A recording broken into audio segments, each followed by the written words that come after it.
damai di hati,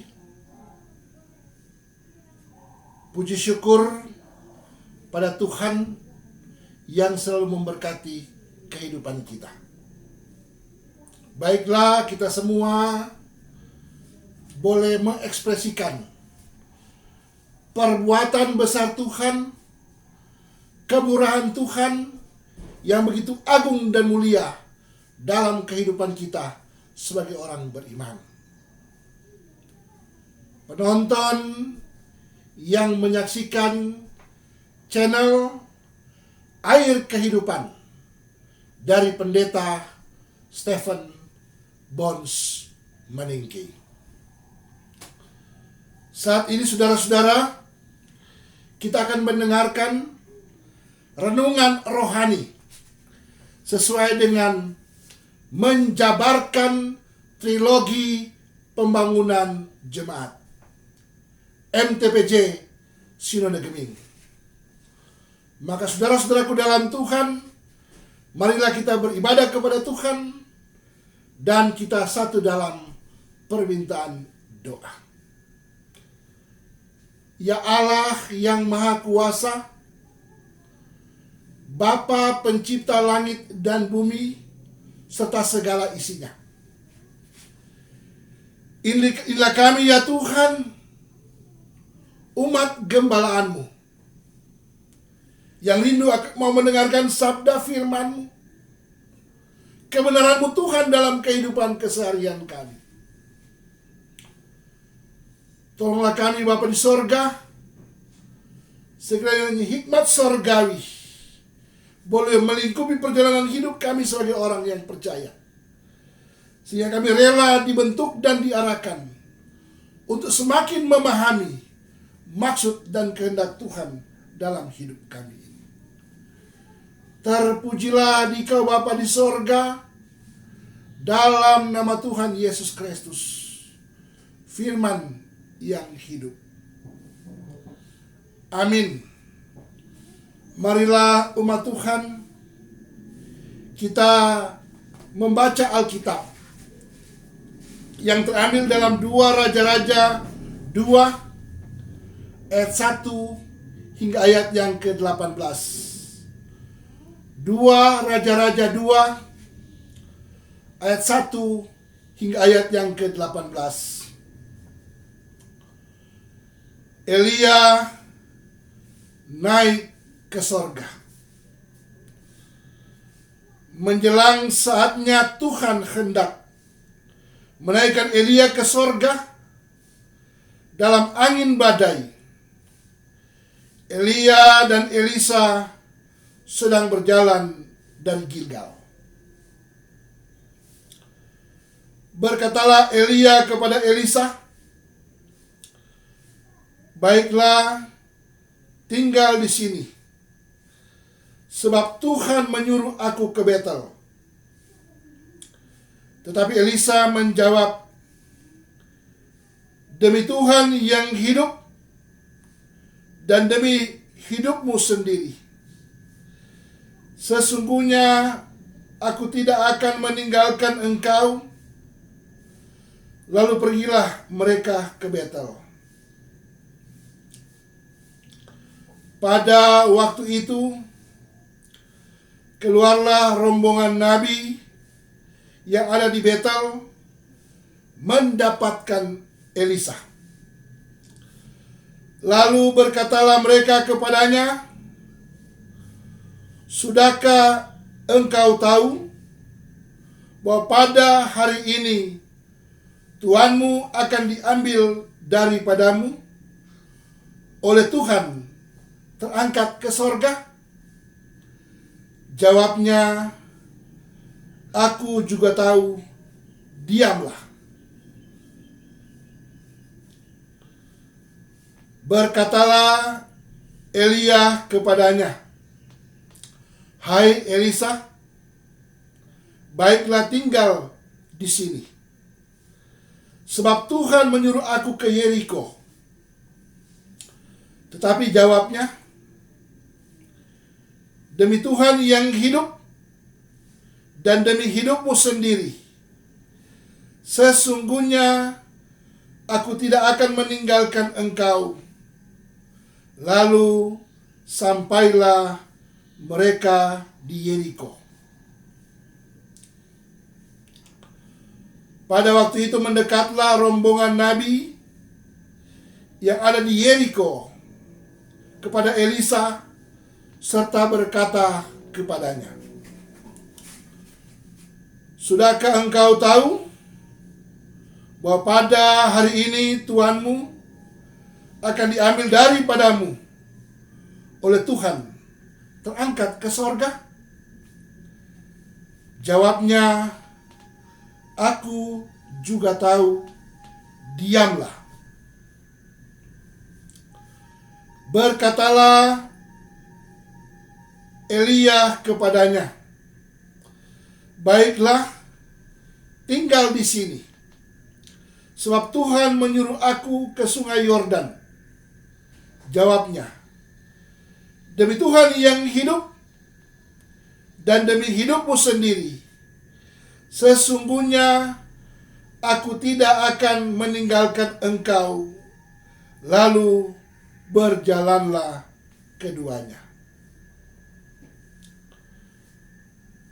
50 orang dari rombongan nabi itu ikut berjalan. Tetapi mereka berdiri memandang dari jauh ketika keduanya berdiri di tepi sungai Yordan. Lalu Elia mengambil jubahnya, digulungnya, dipukulkannya ke atas air itu. Maka terbagilah air itu ke sebelah sini dan ke sebelah sana, sehingga menyeberanglah keduanya dengan berjalan di tanah yang kering. Dan sesudah mereka sampai di seberang, berkatalah Elia kepada Elisa, "Mintalah apa yang hendak kulakukan kepadamu sebelum aku terangkat daripadamu." Jawab Elisa, "Biarlah kiranya aku mendapat 2 bagian dari rohmu." Berkatalah Elia, "Yang kau minta itu adalah sukar. Tetapi jika engkau dapat melihat aku terangkat daripadamu, akan terjadilah kepadamu seperti yang demikian. Dan jika tidak akan terjadi." Sedang mereka berjalan terus sambil berkata-kata, tiba-tiba datanglah kereta berapi dengan kuda berapi, memisahkan keduanya. Lalu naiklah Elia ke sorga dalam angin badai. Ketika Elisa melihat itu, maka berteriaklah ia, "Bapakku, Bapakku, kereta Israel dan orang-orangnya yang berkuda." Kemudian tidak dilihatnya lagi, lalu direngutkannya pakaiannya dan dikoyakkannya menjadi 2 koyakan. Sesudah itu dipungutnya jubah Elia yang telah terjatuh. Lalu ia berjalan hendak pulang dan berdiri di tepi sungai Yordan. Ia mengambil jubah Elia yang telah terjatuh itu, dipukulnya ke atas air itu sambil berseru, "Di manakah Tuhan Allah Elia?" Ia memukul air itu, lalu terbagi ke sebelah sini dan ke sebelah sana. Maka menyeberanglah Elisa. Ketika rombongan nabi dari Yeriko itu melihat dia dari jauh, mereka berkata, roh Elia telah hinggap pada Elisa. Mereka datang menemui dia, lalu sujudlah mereka kepadanya sampai ke tanah. Mereka berkata, coba lihat, di antara hamba-hambamu ini ada 50 orang laki-laki, orang-orang tangkas. Biarlah mereka itu pergi mencari tuanmu. Jangan-jangan ia diangkat oleh roh Tuhan dan dilemparkannya ke atas salah satu gunung atau ke dalam salah satu lembah.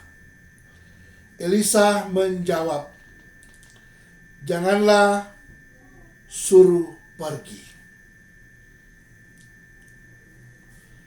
Tetapi ketika mereka mendesak-desak dia sampai memalukan, maka berkatalah ia, suruhlah pergi. Mereka menyuruh 50 orang. Orang-orang ini mencari 3 hari lamanya, tapi tidak bertemu dengan Elia. Ketika mereka kembali kepada Elisa yang masih tinggal di kota Yeriko, berkatalah ia kepada mereka, bukankah telah kukatakan kepadamu, jangan pergi? Demikianlah firman Tuhan. Yang berbagi mereka yang mendengarkan firman itu, bahkan melakukan firman itu dalam kehidupan kesehariannya. Tuhan Yesus memberkati. Tema perenungan firman kita saat ini ialah regenerasi pelayanan sesuai kehendak Allah. Saudara-saudaraku yang setia melayani Tuhan, kisah pelayanan kenabian dari Elia patut untuk kita angkat jempol. Sepertinya kiprah pekerjaan pelayanan kehambaan Elia akan segera berakhir sesuai bacaan Alkitab. Tentu Elia harus menghadirkan penggantinya sebagai nabi yang betul-betul hidup dalam ketaatan dan kesetiaannya terhadap tugas pekerjaannya untuk melayani orang banyak. Karena itu Elia meregenerasi tugas pelayanan kenabiannya kepada juniornya yang bernama Elisa. Saudara-saudaraku yang diberkati Tuhan, Tuhan Allah memberi petunjuk kepada Elia dan Elisa dengan berjalan ke tempat-tempat yang ditunjukkan Tuhan, seperti Gilgal, Betel, dan Yeriko. Di kota-kota ini berdiam nabi-nabi yang ketika bertemu dengan Elisa selalu menyampaikan berita bahwa Elia akan diambil oleh Allah, akan terangkat ke surga. Dan menariknya, setiap para nabi menyampaikan bahwa ia sudah mengetahui dan menyuruh mereka untuk diam, jangan banyak bicara. Demikian pula ketika Elia bermohon ketika Elisa tinggal di tempat, ia atau Elisa selalu menjawab, demi Tuhan yang hidup dan demi hidupmu sendiri, sesungguhnya aku tidak akan meninggalkan engkau. Hal ini sangat menarik, bahwa Elisa mau memperlihatkan setiap konsistensi, kesetiaan, dan loyalitasnya kepada pemimpinnya. kepada seniornya yang bernama Elia. Dalam ayat 3 hingga 5 dikemukakan bahwa baik para nabi di Betel dan di Yeriko maupun Elia telah mengetahui bahwa Elia akan segera diangkat oleh Tuhan. Maka setelah mereka sampai ke seberang sungai Yordan, Elia menanyakan apakah yang ingin diminta oleh Elisa. Elisa pun menjawab, dia ingin 2 buah bagian roh Elia. Dalam bagian ini terungkap bahwa ada hak anak sulung dalam menerima warisan, supaya juga terungkap dalam Ulangan pasal 21 ayat 17. Elisa ingin juga menjadi penerus dari Elia sebagai seorang nabi yang luar biasa, yang penuh dengan roh Allah. Hal ini adalah sesuatu yang sulit. Kenapa? Mengapa? Karena Tuhan akan meninggalkan Israel. Mengapa ditinggalkan? Karena kebebalan, ketidaksetiaan, ketidaktaatan bangsa ini terhadap Allah. Jika Elisa menjadi penerus Elia, bukankah itu berarti bahwa Tuhan akan bekerja untuk menyatakan tanda-tanda yang akan memanggil Israel untuk datang kembali kepada Dia? Akankah Dia Tuhan memberikan kesempatan, memberikan peluang sekali lagi untuk Elisa, bahkan bangsa Israel? Maka Elia mengatakan bahwa permohonan itu sulit untuk dikabulkan. Tetapi Elia tetap membuka kemungkinan Tuhan akan terus bekerja memakai Elisa untuk memanggil kembali umat gembalaannya, itu bangsa Israel. Diceritakan dalam ayat yang ke-7 sampai 10, ketika mereka berada di seberang sungai Yordan, sebelum Elia terangkat ke sorga, Elia bermohon agar kiranya Elisa mau minta apa, Ngana? Minta sesuatu yang dapat saya berikan. Permohonan Elia pun direspon atau dijawab baik. Dan Elisa meminta agar 2 bagian roh yang ada pada Elia boleh diberikan kepada sang murid atau kata orang muda yang bernama Elisa. Elisa meminta karena itu hak dari yang menjadikan penerus atau pewaris, termasuk roh Allah yang ditampilkan untuk menjadi seorang nabi, memimpin umat Tuhan yang dalam situasi, katakanlah, hidup dalam ketidaksetiaan dan ketidaktaatan. Sekalipun permintaan itu adalah hak Allah, karena roh kenabian itu pada dasarnya berasal dari Allah.